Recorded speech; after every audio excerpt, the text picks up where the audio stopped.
And sir ఇప్పుడు ఈ మధ్య అల్లు అర్జున్తో నిఖిల్ అద్వానీ బాలీవుడ్ డైరెక్టర్ ఆయన మూవీ చేద్దామని చెప్పేసి ఈయనని కలిసినప్పుడు అంటే ఈయన ఒక ఇంటర్వ్యూలో చెప్పారు నిఖిల్ అద్వానీ ఒక మాట అన్నారంట ఏంటంటే బాలీవుడ్ హీరోలు అంటే ఎలా ఉండాలో తెలుసుకోలేకపోతున్నారు మర్చిపోయారు అని చెప్పేసి అని కమెంట్ చేశారు అని చెప్పేసి అన్నారు. నిజంగానే మర్చిపోయారంటారా బాలీవుడ్ హీరోలు ఎలా ఉండాలో? నిజంగానే మర్చిపోయారబ్బా వాళ్ళు. ఇప్పుడు బాలీవుడ్ హీరోలు ఇప్పుడు ఉన్నాడు షారూఖ్ ఖాను, సినిమాగా తీయకుండా వాడు ఎందుకమ్మా మతం కోసం హిందూ మతాలను విమర్శిస్తూ హిందూ దేవుళ్ళని విమర్శిస్తూ ఎందుకు అవసరం నీకు? ఇక్కడ మనం ఎవరైనా హిందువులు ఎవరైనా అల్లాని విమర్శిస్తూనో జీసస్ విమర్శిస్తున్నారా? లేదు కదా. సినిమాగా తీయి.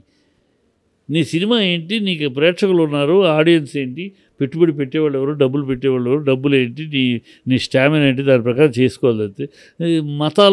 మతాల మీదకి వెళ్తావు ఎందుకు? దేవుళ్ళని అదే ఆనందం. అమీర్ ఖాన్ అంతే, అదే ఆనందం. హిందూ మతాన్ని విమర్శించి ఈ దేశాన్ని విమర్శించి దేశాన్ని కించపరిచి సినిమాలు తీయడం ఎందుకు తీస్తారు మీరు? అదే బాలీవుడ్. అందుకనే వాడు తీశాడు మన బాలీవుడ్ వాడు ఏది ఆదిపురుషు, చెప్పు తీసుకుని కొట్టద్దాన్ని, చెప్పు నడి రోడ్డు మీద కూర్చొని చెప్పు తెగేదా కొట్టద్దాన్ని. అదే నీకెందుకు అంత డబ్బు ఖర్చు పెట్టడం? ఒక మంచి సినిమా తీ. రామాయణం గురించి నీకు తెలియకపోతే మూసుకుని కూర్చో, వేరే సినిమా తీ. రామాయణం అని చెప్పడం ఏంటి? ఆయనకి రావణ బ్రహ్మకి ఆ గెటప్ ఏమిటి, ఆంజనేయుడికి ఆ గెటప్ ఏమిటి, సీతకి స్లీవ్లెస్ జాకెట్లు ఏమిటి? చెప్పు తీసుకుని కొట్టదేళ్ళని. అందుకని గతి తప్పారు. అల్లు అర్జున్ దాంట్లో తప్పే లేదు. వాళ్ళు గతి తప్పి, మతి తప్పి, శృతి తప్పి, అన్నీ తప్పి దిగజారుడు స్థాయిలో ఉన్నారు. అందుకనే అన్నాడు వాస్తవం. బాలీవుడ్లో ఒక ఇది పోయింది, నిజాయితీ నిబద్ధత ఇది పోయి ఏదో గాలిగా ఏదో చేసేసి హాఫ్ నాలెడ్జ్ తోటి పురాణం తీయాలంటే నాలెడ్జ్గా పెంచుకొని శుభ్రంగా దాన్ని స్టడీ చేసి హాఫ్ నాలెడ్జ్ తోటి చేసి ఒక మతం యొక్క విశ్వాసాలని కోట్లాది మంది యొక్క విశ్వాసాలను కించపరచడం, అది గొప్పగా ఏదో మీరు స్పెషల్గా స్టేటస్ అనుకుంటాం. బుద్ధి తక్కువ. క్రియేటివిటీ అనేది అది కాదు. క్రియేటివిటీ అనేది చచ్చిపోయింది బాలీవుడ్. అందుకని ఇలాంటి క్రియేటివిటీ అవసరంలా, ఇట్లా బ్రెయిన్ అవసరంలా, ఈ గాలితనం ఉంటే చాలు. అందుకని గాలితనంగా తయారు కానీ క్రియేటివ్గా లేరు అనేది కరెక్ట్. అర్థం చెప్పిన దాంట్లో 100% వాస్తవం.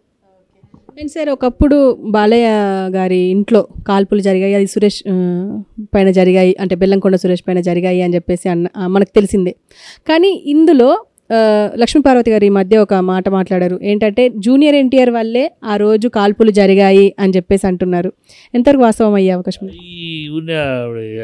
అనవసరం ఆవిడ ఇలాంటి విషయాలు మాట్లాడటం అనవసరం. ఆవిడ గౌరవాన్ని పోగొట్టుకుంటూ తప్పితే తప్పది. అనవసర విషయాలు అయ్యి బెల్లంకొండ సురేష్కి బాలయ్యకి ఏం జరిగింది, వాళ్ళిద్దరి మధ్య ఏం తేడాలు వచ్చి ఎందుకు ఆ కాల్పుల విషయం జరిగింది, అవన్నీ కూడా తేలిపోయి అన్నీ కామ్ అయిపోయి విత్డ్రా చేసుకున్నాడు బెల్లంకొండగా ఆఫీసులో. అది దాన్ని ఈవిడిప్పుడు కెలికి ఈవిడేదో పక్కన ఉన్నట్టు, ఆ టైంలో ఈవిడే పక్కన ఉన్నట్టు, ఇవన్నీ అనవసరపు కెలుకుడు. ఆవిడ మర్యాద ఆవిడ పోగొట్టుకుంటూ తప్పితే అందులో వాస్తవం లేదు, ఏం లేదు. అంటే జూనియర్ ఎన్టీఆర్కి బాలయ్య బాబుకి గొడవలు ఉన్నాయి అని చెప్పేసి చెప్తున్నారు అవి ఇండైరెక్ట్గా. పిచ్చి మాటలమ్మా, గొడవలు ఏం లేవమ్మా. కుటుంబం పెద్ద ఇంటి పెద్దగా రామారావు గారి నందమూరి వంశానికి పెద్దగా బాలయ్య ఉన్నాడు. బాలయ్య మాటకు అందరూ కట్టుబడే ఉన్నారు. రాజకీయంగా వేరు. రాజకీయంగా జూనియర్ ఎన్టీఆర్ రాజకీయాలకు రావట్లేదు, దూరంగా ఉన్నాడు. తన కెరీర్ ఉంది, 20 ఏళ్ల మహత్తరమైన కెరీర్, ఇంటర్నేషనల్ కెరీర్ ఉంది. సో తను నమ్ముకున్న ప్రొడ్యూసర్లు, తను నమ్ముకున్న డైరెక్టర్లు వాళ్ళకి చూసుకోవాలి, వాళ్ళ మీద బాధ్యత ఉంది తనకి. కనుక తన రాజకీయాలు ఇప్పుడప్పుడే తనకు అవసరం లేదు, దూరంగా ఉన్నాడు. అదే దూరం తప్పితే, రాజకీయాల విషయంగా దూరం తప్పితే మిగతా కుటుంబ పరంగానే మరే విషయంలోనూ దూరం లేదు. అది అలా ఎవరన్నా అనుకుంటే వాళ్ళ మూర్ఖత్వం, అలా క్రియేట్ చేయాలనుకున్న వాళ్ళ భ్రష్టత్వమే అవుద్ది. అండ్ ఇప్పుడు మనం మెగా ఫ్యామిలీకి సంబంధించి ఏంటంటే ఇటు అల్లు అర్జున్ నాగబాబుకు మధ్య గొడవలు ఉన్నాయి అని చెప్పేసి చాలా వార్తలు వింటూనే ఉన్నాము, చూస్తూనే ఉన్నాం. కానీ నిహారిక రీసెంట్గా ఒక వాక్య చేశారు ఏంటంటే అసలు మా ఇంట్లో అలాంటి డిస్కషనే జరగట్లేదు, వాళ్ళిద్దరి మధ్యలో ఎలాంటి గొడవ లేదు అని చెప్పేసి సీదా చెప్పేసిండ్రు. అంటే మీరేమంటారు సార్, నిజమంటే? మొదట్లో ఆరంభమైందమ్మా. ఎప్పుడైతే అర్జున్ వెళ్ళి అక్కడ తన ఫ్రెండ్ అని చెప్పి చేశాడో ఇమ్మీడియట్గా నాగబాబు ట్వీట్ చేశాడు. నాగబాబు ఎప్పుడైతే కొంచెం తొందరపడతాడు, ముందు వెనక ఆలోచించకుండా గబుక్కుని చేసేస్తాడు. గబుక్కుని ఒక ట్వీట్ చేశాడు, మాకు మాకు ఆపోజిట్లో వాళ్ళకి సపోర్ట్ చేసేవాడు మా వాళ్ళైనా పరాయి వాళ్ళు మాకు సపోర్ట్ చేస్తే మా వాళ్ళే అని అనేసాడు. పుసుకుని ఫ్యాన్స్ రెచ్చగొట్టారు. ఆయన ఎప్పుడు అంతే పుసుక్కుని ఏదో అనేస్తాడు, ఫ్యాన్స్ రెచ్చిపోతారు. తర్వాత మళ్ళీ అది పెట్టినాక అలా చిరంజీవి గారు ఏదో మందలిచ్చినట్టున్నారు. ఇమీడియట్గా ఆ ట్వీట్ మళ్ళీ వాపస్ తీసేసుకున్నాడు. దాంతో అయిపోయింది. ఆయన కోపడి ఉంటాడు డెఫినెట్గా. ఎందుకంటే ఇప్పుడు ఆ కుటుంబంలో ఒకళ్ళమ్మ చిరంజీవి వల్ల మిగతా వాళ్ళందరూ ఆయన స్టార్డమ్ బట్టి వీళ్ళందరూ హీరోలు అవుతూ ఉంటే ఈ మొత్తం వ్యవస్థని నిలబెట్టి వెన్నెముకలాగా కాపాడుకుంటూ వచ్చింది, ఇంక్లూడింగ్ చిరంజీవి స్టార్డమ్ అని కాపాడుకుంటూ వచ్చింది అల్లు అరవింద్ అనేవాడు లేకపోతే చిరంజీవి మెగాస్టార్ హాఫ్ నాలెడ్జ్ తోటి చేసి ఒక మతం యొక్క విశ్వాసాలని కోట్లాది మంది యొక్క విశ్వాసాలు కించపరచడం అది గొప్పగా ఏదో మీరు స్పెషల్గా స్టేటస్ అనుకుంటూ బుద్ధి తక్కువ. క్రియేటివిటీ అనేది అది కాదు.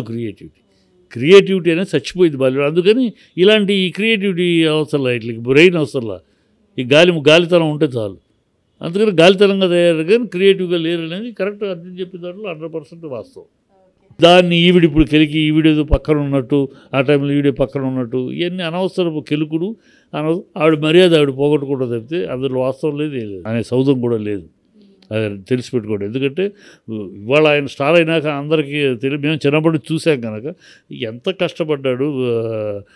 తన మేధావితనము, అల్లు అరవింద్ మేధావితనము, అల్లు అరవింద్ చాకచక్యము, ఎప్పుడు సందర్భం ఏ సమయాన్ని బట్టి టక్ అని ఎక్కడ తన భావాన్ని చిరంజీవి గారిని ఎట్లా ముందుకు తొయ్యాలి, ఎట్లా ముందుకు తీసుకెళ్ళాలి, రామారావు గారు నీటికి వెళ్ళగానే ఆ వ్యాక్యూమ్ని ఎలా పట్టుకోవాలి, కృష్ణ గారు వయసు అయిపోయి కృష్ణ గారు ఎంపీ అయిపోయి ఆయన ఆ గ్యాప్ను టక్కని ఎలా ఆక్రమించాలి, ఎట్లా ఎన్ని మహత్తరమైన వ్యూహరచన చేసింది. ఆ మెట్టు చిరంజీవి ఆ స్థాయికి వెళ్ళటానికి పాటుపడింది, వెన్నెముకలా నిలబడింది. అరవింద్ను కాదని వీళ్ళెవ్వరూ మాట్లాడలేరు, ఇంక్లూడింగ్ చిరంజీవి కూడా మాట్లాడలేరు అల్లు అరవింద్ను కాదని. ఎందుకంటే అల్లు అరవింద్లో అయితే వీళ్ళెవరు ఇంత వ్యవస్థే లేదు. అల్లు అరవింద్ చిరంజీవి గారి హీరోగా రావడానికి ముందే ఆయన గీతా ఆర్ట్స్, అల్లు రామలింగయ్య గారి కొడుకు, అల్లు రామలింగయ్య ఒక స్టారు, ఆయన కొడుకు అప్పటికే ప్రొడ్యూసరు, ఇండస్ట్రీలో అప్పటికే 10 ఏళ్ళకి అప్పటికి చిరంజీవి గారు వచ్చేప్పటికే 15 ఏళ్ళుగా ఇండస్ట్రీని చూస్తున్నాడు కనుక ఇండస్ట్రీ మెళుకువలు తెలుసు. ఎట్లా తన భావన ఎట్లా మెట్టు తీసుకెళ్లాలో అలా బ్రహ్మాండంగా తీసుకొచ్చాడు. సో దాంట్లో ఎవడు డిస్ప్యూట్ చేయడానికి లేదు. అది మేమందరం కళ్ళారా చూసాం. ఆయన ఎఫర్ట్ ఏంటి, అరవింద్ గారి ఎఫర్ట్. అరవింద్ గారు లేకపోతే, ఆయన మేధావితనము, ఆయన చాకచక్యము, ఆయన వ్యూహరచన లేకపోతే ఇవాళ చిరంజీవిగా తెలుసు. అందుకని నాగబాబు తొందరపడి చేస్తే ఇమీడియట్గా మందలిచ్చాడు. నాగబాబు ఇమీడియట్గా ట్వీట్ వెనక్కి తీసుకున్నారు. అంతేగాని అమ్మాయి అన్న దాంట్లో కరెక్ట్. అప్పుడప్పుడు టెంపరీ అంతే, తర్వాత ఎవరు దాని గురించి పెద్దగా చర్చించుకుని ఉండరు. ఎందుకంటే చిరంజీవి గారు ఎప్పుడైతే కోపడ్డారో దాని మీద చర్చ ఉండదు. అది okay sir, thank you very much.